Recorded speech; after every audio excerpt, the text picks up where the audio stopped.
নমস্কার, কেমন আছো সবাই? আশা করি সবাই ভালো আছো। আমি দেবাঞ্জিতা। আজ দুপুরে রান্নায় বানিয়েছিলাম মশলা মাশরুম। মাশরুমে কিন্তু প্রচুর পরিমাণে নোংরা থাকে।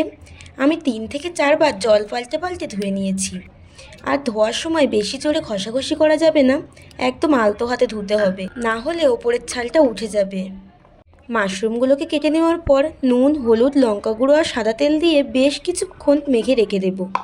অন্যদিকে কড়াইতে তেল গরম করে গোটা গরম মশলা ফোড়নে দিয়ে দেব। তারপরে পেঁয়াজ কুচিগুলো দিয়ে হালকা বাদামি করে ভেজে দিয়ে দেব আদা রসুনের বাটা।